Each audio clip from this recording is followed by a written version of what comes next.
안녕하십니까. 여의도 24시입니다. 여러분들 이번 시간에는 이 국내외 비대위에 대해서 얘기를 해보겠습니다. 원래는 어제 이 영상을 찍었어야 되는데 사정상 오늘 이렇게 좀 하루 늦춰서 찍게 됐습니다. 7월 3일날 국내외 비대위 송언석이가 위원장이고 그 다음에 박덕흠 이런 자들이 또 비대위원으로 참여하고 있는 그 국내외 비대위가 어제 처음으로 회의를 했습니다. 그 회의 이 발언들을 보면서 정말로 기가 찼습니다. 정말로 내로남불이고 적반하장이구나. 그래서 오늘 이 영상의 제목은 이 윤버지 방탄 세력의 적반하장 혁신운운 이란 제목으로 여러분들과 얘기를 좀 해보고 싶습니다. 뭐 별다른 얘기 아닙니다. 송언석 그리고 박덕흠 그리고 조은희 김대식 홍형선이라는 사람이 있습니다. 이게 뭐 어디 당협위원장일 겁니다. 원외 당협위원장. 그리고 박진호라고 이 사람도 김포갑인가? 거기에 원외 당협위원장일 텐데 어쨌든 이 사람들이 현재 비상대책위원으로 참여를 하고 있습니다. 여러분들 비상대책위원회가 왜 필요합니까? 이 당이 지금 현재 정상적인 체제로는 운영될 수가 없다. 이 당은 현재 위기다. 그래서 정말 변화와 개혁이 필요하다. 그래서 비상대책위원회를 가동하는 거 아니겠습니까? 특단의 대책이 필요하기 때문에 정말 이 한시적이고 특별한 이런 최고위원회의를 갖다 대체하는 그런 기구를 가동하는 게 아니겠습니까? 근데 면면을 한번 보시기 바랍니다. 면면을 한번 보시기 바랍니다. 제가 그 정점식을 사무총장으로 한다. 그 다음에 그때 당시에 이제 김은혜가 정책위 의장으로 유력하다. 그런 보도에 대해서 제가 비판을 했지 않습니까? 실제로 정책위 의장이 된 사람은 김정재입니다. 김정재든 정점식이든 요 두 사람 다 이 윤석열 그 체포 당시에 이 대통령 관저 앞을 지키면서 윤버지 방탄 노릇을 톡톡히 했던 자들입니다. 그리고 또 이 비대위원회에 참여했던 이 사람들도 뭐 박덕흠도 친윤 중에 친윤으로 꼽힌 사람이고 그 다음에 김대식 뭐 이런 사람도 마찬가지고 또 누굽니까 조은희 다 그런 사람입니다. 송언석도 마찬가지입니다. 그러니까 결국에는 이 윤버지 방탄 세력들이 지금 현재 이 관리형 비대위라는 명목으로 이 당을 차지하고 장악하고서는 결국에는 혁신을 운운하고 앉아있는데 그야말로 적반하장식이다. 왜냐? 혁신이라는 거는 이 사람들에 대한 어떤 인적 청산이 먼저 해결돼야 되는 거 아니겠습니까? 그리고 또 이 사람들이 그런 혁신의 대상이 되기 전에 스스로 물러나야 되는 거 아니겠습니까? 물러나라는 게 국회의원직을 그만둬라 그러는 게 아니라 최소한 이 당의 얼굴로 드러나서는 안 되는 사람들 아니겠습니까? 그리고 또 자기들이 어떤 당과 관련해서 어떠한 직위를 갖고 있다고 한다면 그 직위를 스스로 먼저 내놨어야 됩니다. 그리고 또 소위 말하는 이선으로 물러나서 정말 있는 듯 없는 듯 쥐죽은 듯이 살았어야 됩니다. 그리고 다음 총선 때 정계 은퇴를 하든지 아니면 정말 험지에 나가서 뛰든지 이런 식으로 했어야 되는데 지금 잘못은 자기들이 다 해놓고 지금 이와 같은 위기는 자기들이 다 자초해놓고 마치 그 위기는 국민의힘 당원과 지지층들 모두의 책임이다. 그렇기 때문에 모두가 다 혁신에 참여를 해야 된다. 그런 얘기를 하고 있습니다. 그야말로 적반하장이라고밖에 얘기할 수가 없는데 일단 7월 3일 비대위 회의에서 모두 발언입니다. 송언석이 어떤 얘기를 했느냐. 오늘 비상대책위원회 회의는 변화와 혁신을 위한 첫걸음이다. 오직 국민만 바라보며 기초부터 바로 세우겠다는 각오로 다시 시작하겠다라고 했습니다. 말 자체는 좋습니다. 말 자체는 상당히 맞는 말인데 그 화자가 송언석이라는 점이 문제가 됩니다. 아까 제가 말씀드린 것처럼 이 송언석은 윤버지 방탄을 했던 사람입니다. 근데 이 사람이 지금 이 시국에 윤석열 파면 이후에 조기 대선 치러지고 이재명 정권이 출범한 이후에 정말 국내민 지지율이 급전직한 그 상황에서 비상대책위원장을 맡은 사람이 윤버지 방탄을 했던 자다 그 말입니다. 여러분들 이 말에 어떤 설득력이 있습니까? 무게가 있습니까? 무너진 국내 신뢰를 회복하여 그러니까 국내 신뢰를 회복하기 위해서는 송언석 같은 자가 국내의 얼굴로 국내의 어떤 지도부로 등장해서는 안 됐어야 되는 거 아니겠습니까? 그런데 그렇게 해놓고서는 무너진 국내 신뢰를 회복한다고 하니 과연 이게 말의 무게가 1g이라도 있겠느냐 이런 의문이 들 수밖에 없습니다. 또 사랑받는 야당, 승리하는 야당으로 거듭나겠다라고 했는데 사랑받는 야당이 되려면 어떻게 해야 되겠습니까? 바로 저 윤석열 심판 이후에 정말 그 민심을 제대로 읽을 수 있는 사람들이 이 당을 다시 이 개혁을 하고 이 당을 다시 사랑받는 이 당의 지지율을 올릴 수 있는 그런 여건을 만들어야 되는데 그리고 또 그런 여건을 바탕으로 해서 이 전당대회에서 정말 대대적인 혁신을 할 수 있는 그런 지도부를 선출한 다음에 이 당이 과거와는 정말 다른 정당이다. 과거에는 윤석열을 맹목적으로 추종했지만 윤석열 방탄에 나섰지만은 이제 윤석열과 이 현재의 국민의힘은 전혀 다른 정당이다. 전혀 인연이 없다. 이 한동훈 전 대표가 말했던 표현에 따르면 절연 이런 거 있지 않습니까? 절연이다. 이렇게 딱 표가 나야 되는데 송언석이란 자가 이런 얘기를 하니까 전혀 설득력이 없지 않습니까? 승리하는 야당으로 거듭나겠다? 이것도 마찬가지입니다. 여러분들 이 국내임이 윤석열 정권 이후에 뭐 지방선거에서는 이겼습니다만 그 이후에 어떤 선거에서 이긴 바가 있습니까? 없습니다. 사실은 정말로 위태로웠습니다. 그리고 또 승리하는 야당으로 거듭나겠다고 했지만 승리하는 방법도 모르고 승리할 방법이 있긴 하지만 그걸 갖다가 이 사람들이 실천하는 거는 자격이 없습니다. 그렇기 때문에 더 안타깝다. 이를 위하여 국민의힘 혁신위원회 위원장으로 사선의 안철수 의원님을 모시는 점을 어제 말씀드린 바 있다. 뭐 이렇게 얘기를 했는데 그러면서 아울러 당의 변화와 혁신은 모두가 함께할 때만 완성될 수 있다. 이렇게 얘기를 하고 있습니다. 소위 말하는 물타기 화법이다. 이렇게 얘기할 수가 있겠습니다.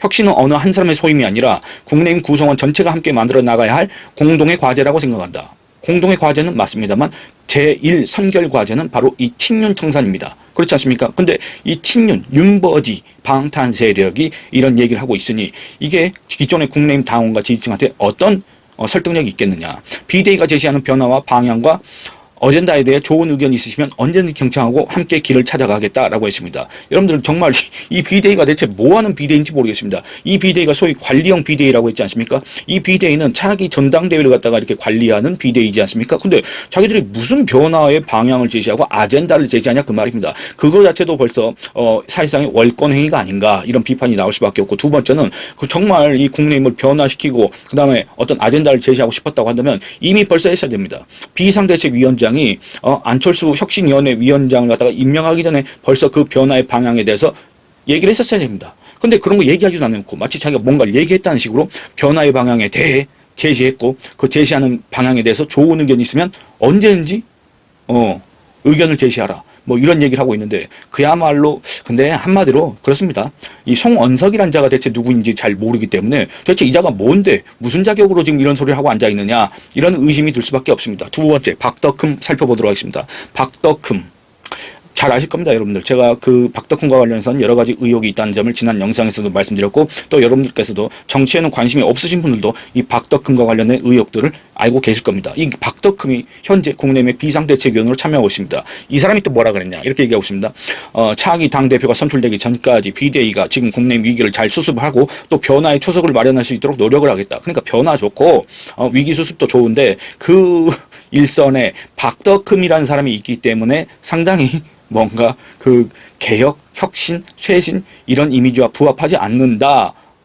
그런 느낌이 들지 않습니까? 그런데 이 사람이 지금 노력을 하겠다고 하고 있으니 과연 그게 어떤 방향으로 이루어질 것인가. 여기에 대해서 또 의심을 하지 않을 수가 없습니다. 혹여 희생과 진통이 뒤따르더라도 생즉사 사즉생의 심정으로 라고 얘기를 하고 있습니다.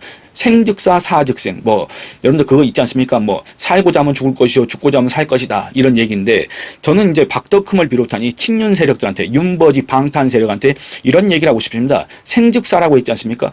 살고자 하면 죽습니다. 근데 이 친윤 방탄 세력, 친윤 패족 잔당 세력이 지금 하고 있는 것들을 보면 그 정말 알량한 기득권을 지키기 위해서 그 정말 언제 끝날지도 모르는 자기들의 어떤 정치적 생명을 이어가기 위해서 살고자 하는 마음이 너무나도 강하다. 그렇기 때문에 지금 이런 상황에서 이 사람들이 비대위원으로 참여한 게 아니겠습니까? 그러니까 제발 이 생즉사 사즉생이라는 말의 뜻을 안다고 한다면 그리고 또 그 말을 입에 올리려고 한다면 최소한 비상대책위원으로 참여하지 않았어야 된다. 이런 얘기를 하고 싶습니다. 그야말로 이 살고자 하는 마음이 너무나도 강하게 보이는데 살고자 하면 죽는다.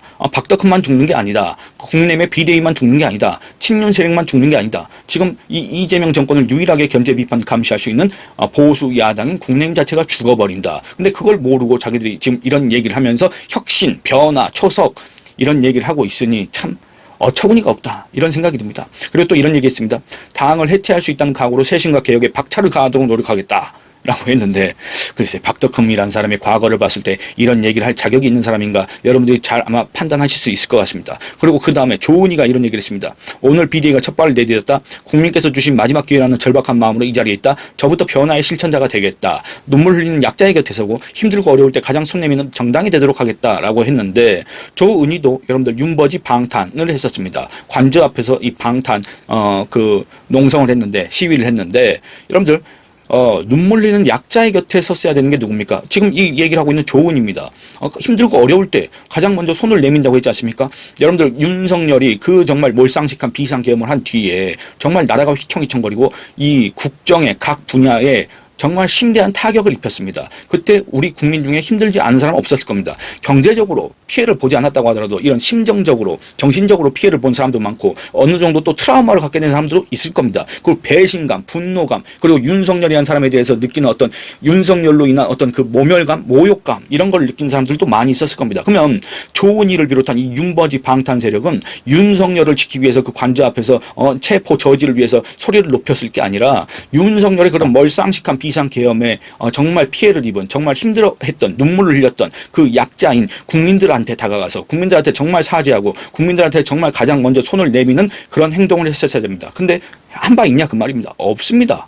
여러분들 오히려 윤석열을 계속 옹호를 해대고 그다음에 끝까지 윤석열 탄핵 반대를 외치고 그리고 또 뭐 전한길, 전광훈 뭐 이런 자들 집회에 또 참석하는 국회의원, 국민의힘 의원들도 있었지 않습니까? 이런 자들입니다 결국에는. 근데 이런 자들이 지금 와서는 뭐 약자의 곁에 서고 힘들고 어려울 때 가장 손 내미는 정당이 되도록 하겠다라고 한다면 그게 과연 진정성 있게 다가올 수가 있겠습니까? 그리고 또 세 번째 김대식 살펴보겠습니다. 이 사람은 이제 전남 영광 사람인데 뭐 이 사람은 뭐 별의별 소리를 다 했습니다. 뭐 자기가 뭐 마치 어마어마한 정치 전문가처럼 얘기를 했는데 그렇습니다. 뭐 별 얘기는 없기 때문에 넘어가도록 하겠습니다만 뭔 말을 그렇게 기괴한지 모르겠습니다. 저 김대식은 국민 여러분께 말씀드린다. 지금 이 순간 국민의힘보다 위대한 정치인은 없다. 뭔 소리를 하고 앉아있는지 모르겠습니다. 아니 뭔 소리인지 진짜 모르겠습니다. 그래서 다시 한번 읽어봤습니다만 그래도 모르겠습니다. 국민께 다시 다가가는 유일한 길은 끝까지 혁신하는 모습으로 신뢰를 회복하는 것이다. 모든 것을 걸고 말씀드린다. 국민이 깜짝 놀라신 만큼 바뀌겠다. 글쎄 여러분들 과연 김대식이란 사람 잘 모르시겠지만 그리고 지금까지도 이 사람이 앞으로도 우리 국민들한테 자기의 이름과 얼굴을 알릴 기회가 과연 얼마나 있을까, 이 사람이 과연 정치적 생명을 이어갈 수 있을까, 거기에 대해서 심각한 의문이 들긴 하지만 어쨌든 이 김대식이란 사람 자체가 자기가 행동으로 증명하겠다라고 하는데 국민이 깜짝 놀라신 만큼 바꾸도록 하겠다라고 하는데 아니 관리형 비대위지 않습니까? 지금 비상대책위원으로서 얼마나 역할을 할 수가 있고 어떤 권한을 갖고 있고 그 활동 기간은 또 얼마나 됩니까? 그야말로 말도 안 되는 황당한 소리고 또 그 말을 한 사람이 우리 국민 거의 절대 다수가 모르는 김대식이라는 사람이 지금 이런 소리를 하고 앉아있으니 대체 뭔 소리를 하고 앉아있는 거냐 이런 지적을 안 할 수가 없습니다. 또 홍형선이라는 사람이 있습니다. 김대식도 모르겠는데 홍형선은 대체 누군지 모르겠습니다. 이 사람은 이제 국회 입법고시를 통해서 이제 국회 사무처에서 활동을 했던 사람입니다. 근데 아마 화성시, 경기도 화성시 어느 지역구의 원외 당협위원장인데 이 사람도 결국엔 뭐냐면 여러분들 이 윤석열 탄핵 반대 원외 당협위원장 모임, 그러니까 탄반모라고 있었습니다. 탄반모. 이 홍형선도 이 탄반모에 참여했던 자입니다. 다시 한번 말씀드리겠습니다. 윤석열 탄핵 반대를 위한 원외 당협위원장들의 모임 탄반모에 이 홍영선이 참여했다 그 말입니다. 그러면 이 사람도 결국에는 윤버지 방탄 세력이라고 할 수가 있지 않겠습니까? 이 홍영선이 뭐라 그랬냐? 당 내외적으로 엄중한 시기인 만큼 당이 국내 신뢰를 회복하는데 여기에 계신 비대위원장님과 비대위원 여러분과 함께 최선을 다하겠다 이렇게 얘기했는데 글쎄요 이 사람이 정말 최선을 다한다고 해서 과연 이 비대위가 바뀔 것인가, 당이 바뀔 것인가, 친윤이 바뀔 것인가 글쎄 잘 모르겠습니다. 여러분들 어떻게 보이십니까? 박진호라는 사람이 있습니다. 이 사람은 이제 김포 그쪽인데 나이는 얼마 안 먹었습니다. 1990년생이니까 우리 나이로 이제 한 36살 된 사람인데 이 사람 얘기는, 이 사람 이름은 그 전에도 많이 들었습니다. 좋은 얘기는 못 들었습니다. 안 좋은 얘기를 많이 들었다는 얘기입니다. 이 박진호가 이런 얘기를 하고 있습니다. 비상대책위원으로서 이 당을 어떻게 바꿀 것인가, 이 당은 문제가 무엇인가, 이런 거를 진단하기보다는, 그리고 또 자성하기보다는 정치 이력을 갖다가 소개하는데 집중을 하고 있습니다. 2020년 국내외 출범한 이후 벌써 7번째 비상대책위원회가 출범했다는 기사를 접했다. 저는 이 자리에 무거운 책임감으로 섰다. 그 얘기를 하기 전에 여러분들 이자가 2016년인가 17년부터 자유한국당 시절인가 그때부터 이 김포 지역에 당협위원장을 했던 걸로 저는 알고 있는데 아니 그리고 그게 아니라고 하더라도 지금 그 이후에 여러분들 지난 총선 때도 나왔던 사람입니다. 지난 총선 때도 후보로 나왔던 사람인데 아니 7번째 비대위가 출범했다는 그걸 기사로 접한다는 얘기입니까? 이게 말이나 되는 소리입니까? 대체 뭐 하는 자인지, 그전에는 또 뭐 했던 자인지 도무지 모르겠다 그 말입니다. 여러분들 잠깐 그 얘기가 딴 데로 새는 게 이 국내임 언저리에는 특히나 이런 사람들이 많습니다. 대체 그 자가 대체 과거에 뭘 했던 자인가, 뭘 했던 자인데 갑자기 이 자가 정치를 한다고 하느냐라고 이렇게 좀 의문이 들 만한 정체불명의 인사들이 나 당협위원장이요, 나 뭐 어디요, 나 대통령실이요 이러고 하는 자들이 많았습니다. 그러니까 이 박진호는 대체 뭐 했던 자인가 그런 생각이 드는데 어쨌든 박진호가 이런 얘기를 합니다. 저는 과연 우리 당 구성원 모두가 지금의 상황을 진정한 비상으로 생각하고 있는지 그리고 반복되는 비상 상황을 극복하기 위해 어떠한 노력을 했는지 묻고 싶다. 그걸 너한테 묻고 싶다. 이런 얘기를 하고 싶습니다. 그거를 송언석이한테 묻고 박덕금한테 묻고 조은희한테 묻고 김대식한테 물어야지 지금 누구한테 묻고 있냐 그 말입니다. 안 그렇습니까? 무슨 노력을 했는지 박진호부터 얘기를 해보라 그 말입니다. 박진호는 뭡니까? 윤석열 탄핵 반대를 위한 국내임 원외 당협위원장들의 모임 반탐모 거기 멤버입니다. 박진호가. 근데 박진호가 지금 비대위원으로 탁 이렇게 명찰 내놓고서는 우리 당 구성원 모두가 지금 비상 상황이라고 인식하고 있는지 비상 상황을 극복에 어떠한 노력을 했는지 묻고 싶다고 하고 앉아 있습니다. 여러분들 정말 적반하장 아닙니까? 정말 내로남불 아닙니까? 기자랑합니다. 저는 수도권 최연소 당협위원장당 2018년부터 민심의 매서운 변화를 몸소 체감해온 최장기 원외 당협위원장이다. 그런 저에게 당의 비상대책이라는 중책이 주어진 만큼 저는 그동안 제가 보고 듣고 느껴온 바를 솔직하고 가감없이 말씀드리겠다. 국민의 신뢰를 되찾는 길은 분명하다. 우리 당을 바로 세우고 국민의 신뢰를 회복해야 된다. 하나마나한 소리 계속하고 앉아 있습니다. 그 출발점은 우리 내부를 돌아본 뒤에 있다. 국내 눈높이와 괴리된 정치, 소모적인 내부 갈등과 반복되는 분열은 스스로 당의 신뢰를 무너뜨린 행위였다. 여러분들 여기서 중요한 게 뭡니까? 소모적인 내부 갈등과 반복되는 분열, 이걸 뭘 뜻하는 거겠습니까? 여러분들 이 박진호가 이 윤석열 탄핵 반대하는 원외 당협위원장 중에 한 명이었다는 점을 떠올려 보시면 과연 이자가 소모적인 내부 갈등과 반복되는 분열, 이걸 언급한 이유를 여러분들이 떠올리실 수 있을 겁니다. 그러면서 이렇게 얘기를 하고 있습니다. 국민을 위한 균형과 견제 그리고 책임 있는 대안을 제시하는 정당, 싸움을 위한 정쟁이 아닌 민생을 위한 정치를 실현하는 정당이 되어야 한다. 민주당의 잘못을 지적하려면 우리 먼저 바로 서 있어야 된다. 당의 변화 없이 외부의 신뢰를 기대할 수 없다. 이렇습니다. 여러분들 당의 변화가 내부든 외부든 가장 기대하는 당의 변화는 뭡니까? 바로 이 친윤 패족 세력, 이 윤버지 방탄 세력의 청산입니다. 이들의 이선 후퇴입니다. 이들이 당의 얼굴로 나서는 것을 막는 겁니다. 근데 그거를 갖다가 윤석열 탄핵 반대를 외쳤던 박진호가 이 자리에서 하고 앉아 있었습니다.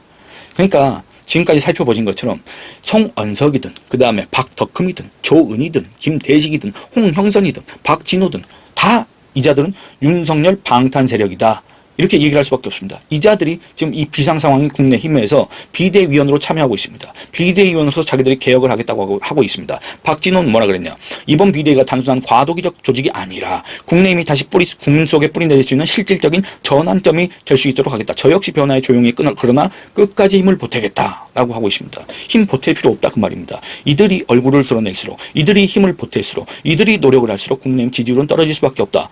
여러분들 지금 현재 국내힘 지지율 정말 위기 상황입니다. TK에서도 거의 격차가 없다는 그런 여론조사 결과들이 나오고 있지 않습니까? 근데 이자들이 비대위로 얼마나 활동할지 모르겠으나 얼굴을 드러내고 활동하면 활동할수록 국내힘 지지율은 더 떨어질 수밖에 없을 겁니다. 그렇기 때문에 참 살고자 하면 죽을 것이라고 했는데 정말 이자들은 자기들만 살려고 하는 거 아닌가. 당은 죽든지 말든지, 대한민국의 보수 진영은 죽든지 말든지, 결국엔 이 대한민국이 죽든지 말든지 자기들만 살려고 하는 거 아닌가. 그렇기 때문에 자기들 어떤 개인적인 욕심 또는 모르겠습니다. 어떤 정치적인 생명을 연장하려는 그런 욕심 이런 것들이 있는지 모르겠습니다만 그런 것들이 어우러져서 결국에는 지금과 같은 현실 인식 능력 결여에 의한 이 전국 판단 그리고 또 이 적반하장식 혁신 운운 이런 것들이 자행되고 있는 거 아니냐. 이런 생각이 들었습니다. 예, 여러분들 이 영상은 여기서 마치도록 하겠습니다. 요 다음 영상에서는 이 한동훈 전 대표와 관련해서 좀 얘기를 해보려고 합니다. 그 영상 많이 시청해 주시길 바랍니다. 여러분 좋아요 많이 눌러주시고 의견 많이 남겨주시고 영상 시청과 채널 구독을 권유해 주시길 부탁드리겠습니다. 감사합니다.